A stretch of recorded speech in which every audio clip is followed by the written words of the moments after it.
పాకిస్తాన్లో ప్రధాని షహబాజ్ షరీఫ్ నేతృత్వంలోని ప్రభుత్వాన్ని పక్కకు నెట్టేశారా? భారత్తో తీవ్ర ఉద్రిక్త పరిస్థితులు నెలకొన్న వేళ విధాన నిర్ణయమంతా సైన్యం, ఇంటెలిజెన్స్ చేతుల్లోకి వెళ్లిపోయిందా? భారత్తో ఎట్టి పరిస్థితుల్లోనూ యుద్ధం చేయాలని ఆర్మీ, ఐఎస్ఐ చీఫ్లు డిసైడ్ అయ్యారా? ప్రస్తుత పరిణామాలు చూస్తుంటే అవుననే సమాధానమే వినిపిస్తోంది. కొన్ని నివేదికల ప్రకారం పాకిస్తాన్లో ఆల్రెడీ తిరుగుబాటు మొదలైంది. షరీఫ్ నేతృత్వంలోని ప్రభుత్వాన్ని డమ్మీగా మార్చేశారు. కానీ ఇప్పుడే తిరుగుబాటు చేయడం వెనుక వ్యూహమేంటి? ఈ పరిణామాలు భారత్కు ఎందుకంత ప్రమాదకరం? టాప్ స్టోరీలో చూద్దాం.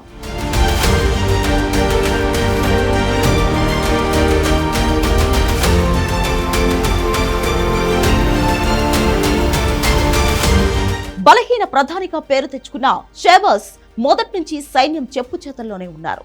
దానిలో భాగంగానే ఐఎస్ఐ చీఫ్ గా ఉన్న మహమ్మద్ ఆసిమ్ మాలిక్ తాజాగా పాకిస్తాన్ జాతీయ రక్షణ సలహాదారునిగా నియమితులయ్యారు.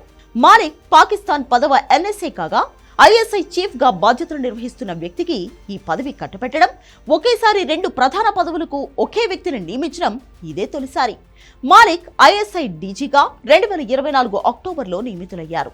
పాక్ లో 2022లో ఇమ్రాన్ ప్రభుత్వం దిగిపోయినప్పటి నుంచి ఎన్ఎస్ఐ పోస్టు ఖాళీగా ఉంది. తాజా నియామకంతో ఆర్మీ, ఐఎస్ఐ కలిసి అధికారంపై పట్టు సాధించాయని భావిస్తున్నారు.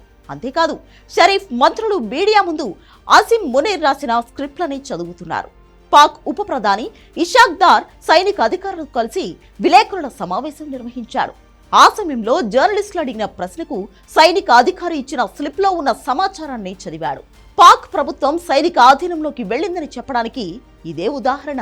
పాక్ ఆర్మీ చీఫ్ 3 ప్రధాన సంకేతాలు ఇచ్చాడు. వాటిలో మొదటిది, తనకి అత్యంత విశ్వసనీయుడైన ఐఎస్ఐ చీఫ్ ను పాకిస్తాన్ జాతీయ భద్రతా సలహాదారుగా నియమించడం. రెండోది, షహబాజ్ షరీఫ్ సీనియర్ మంత్రుల కమాండర్ గా మునీర్ బాధ్యతలు స్వీకరించడం. మూడోది, పాక్ ఆర్మీ చీఫ్ స్వయంగా పహల్గాం ఉగ్రదాడికి కుట్ర పన్నడం. దీనికి సంబంధించిన ఆధారాలు ఇప్పుడిప్పుడే బయటకు వస్తున్నాయి. ఈ 3 సంకేతాలను అర్థం చేసుకుంటే పాకిస్తాన్లో షరీఫ్ సర్కార్ స్థానంలో సైనిక ప్రభుత్వమే ఉందని తేలిపోయింది. 2022 ఏప్రిల్ నుంచి ఖాళీగా ఉన్న ఎన్ఎస్ఏ పదవిని మాలిక్తో భర్తీ చేయడం ద్వారా రక్షణ వ్యవహారాల్లో తన మాటే నెగ్గేలా చేసుకున్నాడు. వివరంగా చెప్పాలంటే భారత్తో యుద్ధం విషయంలో తీసుకునే నిర్ణయాలు ఎన్ఎస్ఏతో కలిసి తీసుకుంటాడు. అన్ని నిర్ణయాలు జాతీయ భద్రతా సలహాదారు, ఆర్మీ చీఫ్ కలిసే తీసుకుంటారు. ఇందులో షరీఫ్ పాత్ర నామమాత్రమే ఉంటుంది. ఈ వ్యవహారంలో ఆసిమ్ మాలిక్ గురించి ముందు తెలుసుకోవాలి. ఐఎస్ఐ చీఫ్ కావడానికి ముందు జనరల్ మొహమ్మద్ ఆసిమ్ మాలిక్ పాకిస్తాన్ ఆర్మీ ప్రధాన కార్యాలయంలో అడ్జుటెంట్ జనరల్ గా పనిచేశాడు. అప్పుడే మునీర్ ప్రధాన శత్రువు అయిన ఇమ్రాన్ ఖాన్ అరెస్టు జరిగింది. అంతకుముందు పాకిస్తాన్ కొత్త ఎన్ఎస్ఏ బలూచిస్తాన్లోని పదాతి దళ విభాగానికి, వజీరిస్తాన్లోని పదాతి దళ బ్రిగేడ్ కు నాయకత్వం వహించాడు. మాలిక్ తండ్రి గులాం మొహమ్మద్ 1965, 1971లో భారత్తో జరిగిన యుద్ధాల్లో పనిచేసిన మాజీ పాకిస్తాన్ సైనికాధికారి. ఈ రెండింటిలోనూ పాకిస్తాన్ ఓడిపోయింది. దీని అర్థం పాకిస్తాన్ కొత్త ఎన్ఎస్ఏ భారత్పై తరతరాలుగా ద్వేషాన్ని కలిగి ఉన్నారు. భారత్తో యుద్ధాన్ని నివారించాలనుకునే నేతలను అతను శత్రువులుగా చూస్తాడు.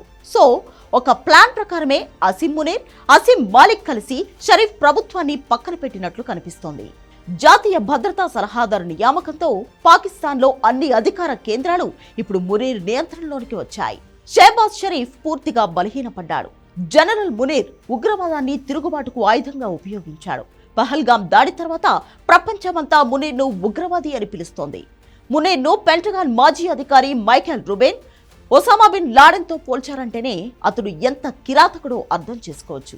వాస్తవానికి పాకిస్తాన్ ప్రజాస్వామ్య దేశమేనని నమ్మించడానికి ఇస్లామాబాద్ ప్రయత్నిస్తుండగా అధికారం మాత్రం సైన్యం చేతిలో ఉంది అన్న నిజం ఆసిమ్ మునీర్, ఆసిమ్ మాలిక్ తీరుతో స్పష్టమవుతుంది.